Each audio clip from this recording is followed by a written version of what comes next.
हर हर महादेव। शिव महापुराण में श्रम्भेश्वर बाबा का एक कितना सुंदर वर्णन किया गया कि अगर मान लो कोई व्यक्ति नशे में डूबा रहता है, मदिरा का नशा छोड़ ही नहीं रहा, पूरा प्रयास कर लिया और वो दारू छोड़ने को ही तैयार, 8 साल 10 साल 15 साल 20 साल 25 साल 30 साल निकल गए और वो मदिरा छोड़ ही नहीं रहा। बहुत तकलीफ में, नया लड़का है, अभी शादी हुई, बहू बेचारी रोती है, घर के बच्चे रोते हैं, पर वो मदिरा का नशा छोड़े ही ना। तो श्रम्भेश्वर महादेव का स्मरण करें। बेलपत्री के 5 पत्ते, शमी के 3 पत्ते। बेलपत्री के कितने पत्ते? 5। शमी के कितने पत्ते? 3। बेलपत्र के 5 पत्ते, शमी के 3 पत्र और काली मिर्च 5, एक पत्र सम पत्र सब साथ में लेकर काली मिर्च के साथ में बाबा देव अधिदेव महादेव को, भगवान शंकर को समर्पित करो। श्रम्भेश्वर महादेव का नाम लीजिए, जम के बोलो। कौन सा महादेव? श्रम्भेश्वर महादेव। आपने कथा में सुना होगा कि शरपक्षी का रूप मेरे शंकर भगवान ने लिया था।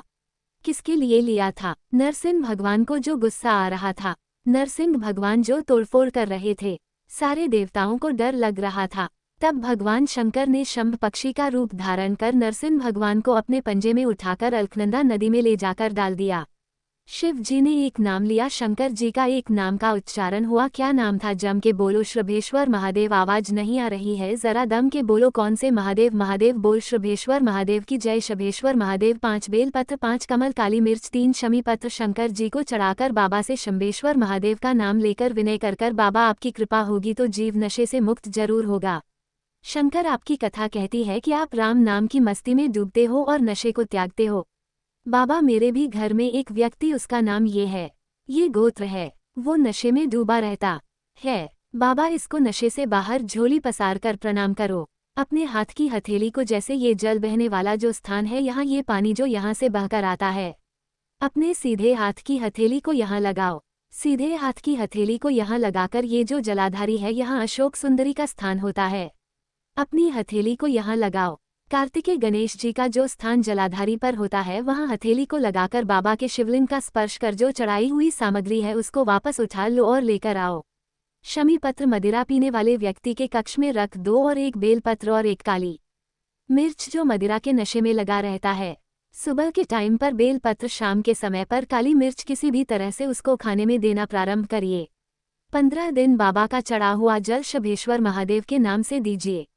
ज्यादा से ज्यादा 20 दिन 22 दिन के अंदर वो धीरे धीरे मदिरा छोड़ना प्रारंभ कर देगा, मदिरा से दूर होता चलेगा। शिव तत्व है, शंकर और शिव संगीत ओ। फिर से एक बार भगवान का नाम लीजिए।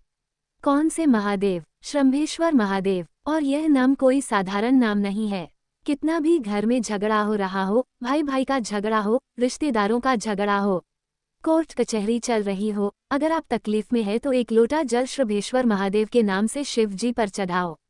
धीरे धीरे धीरे धीरे अंतर, कोई कोमा में पड़ा है, व्हीलचेयर पर पड़ा है, हॉस्पिटल में पड़ा है, डॉक्टर ने कह दिया कि अब भगवान के ऊपर है, हमने सारी दवाइयां दे दी, गोलियां दे दी, सारा इलाज कर लिया, अब ये उठेगा नहीं उठेगा, चलेगा नहीं चलेगा, आगे बढ़ेगा नहीं बढ़ेगा, इसकी जवाबदारी हमारे पास नहीं है। उस समय पर केवल ध्यान देना, अशोक सुंदरी गणेश जी कार्तिकेय वाले स्थान पर एक एक चावल का दाना 3 रखो, अगर पी ले तो ठीक है, नहीं पी सकता उसके शरीर पर उस जल को लगाना रोज प्रारंभ करो। धीरे धीरे वो कोमा से भी बाहर निकलेगा, शरीर भी चलेगा और वो आगे बढ़ना प्रारंभ कर। श्रम्भेश्वर महादेव के नाम मात्र में इतना बल होता है कि श्रम्भेश्वर महादेव की यहाँ तक शिव पुराण कहती है कि जब जब श्रम्भेश्वर महादेव की कथा आए और दिल से अगर आपने सुना है तो व्यक्ति रोग से, दुख से निवारण होता ही है। वो संगीत श्रम्भेश्वर क्यों? शिव महापुराण की कथा में लोग इतने तकलीफ है, बीमार है तो भी शंकर की कथा में क्यों जाते? इतना धूप है, गर्मी है, फिर भी लोग जाते, बीमार लोग भी पहुंचते। क्यों पहुंचते? उसका कारण है, किसी भी तरह से शंकर की कोई कथा हमारे श्रवण शक्ति में जाएगी और वो हमें शक्ति प्रदान करेगी, क्योंकि उसका नाम महामृत्युंजय है। वो मृत्यु को भी जीत सकता है तो आराम जरूर दे सकता है, वो शिव है। समय आया, आगे वर्णन आता है। बसकल गांव में समुद्र के तट पर एक वाशकल गांव है, जहां पर ब्राह्मण ही ब्राह्मण रहते हैं, पर एक गलत संगत में पड़ गया तो सब गलत कर बैठे और उसी में एक था बिंदु।